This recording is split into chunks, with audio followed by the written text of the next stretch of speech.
যুদ্ধবিরতির সকল শর্ত লঙ্ঘন করে গাজায় আবারও হামলা চালিয়েছে নেতানিয়াহু সেনারা। এতে গেল ২৪ ঘণ্টায় আরও ৪১ জন ফিলিস্তিনি নিহত হয়েছে, আহত হয়েছে অনেকে। গত ১.৫ বছরে ইসরায়েলের নৃশংসতায় প্রাণহানি ছাড়িয়েছে ৫০,০০০, আহতের সংখ্যা ১ লাখেরও বেশি।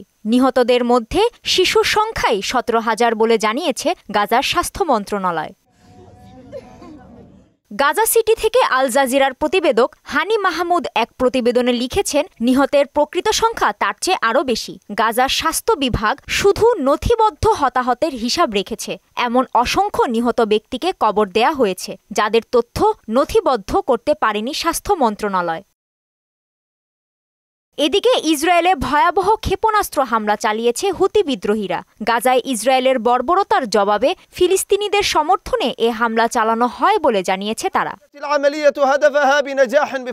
রোববার ভোরের দিকে ইয়েমেন থেকে ইসরায়েলের ভূখণ্ডে এ হামলা চালানো হয়। ইসরায়েলের বিমান বাহিনী ক্ষেপণাস্ত্রটি ভূপাতিত করেছে বলে জানিয়েছে সেনাবাহিনী। হুতি বিদ্রোহীরা বলছে, গাজায় ইসরায়েলি বর্বরতা না বন্ধ করলে হামলা অব্যাহত থাকবে।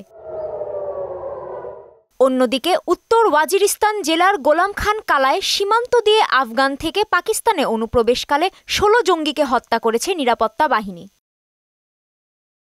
সৌদি আরবে বাস দুর্ঘটনায় অন্তত ৬ ওমরা যাত্রী নিহত হয়েছে। এ দুর্ঘটনায় আহত হয়েছে আরও কমপক্ষে ১৪ জন।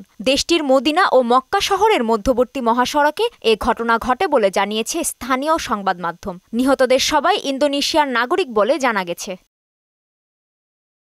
কাজী শাহরিন, মোহনা সংবাদ।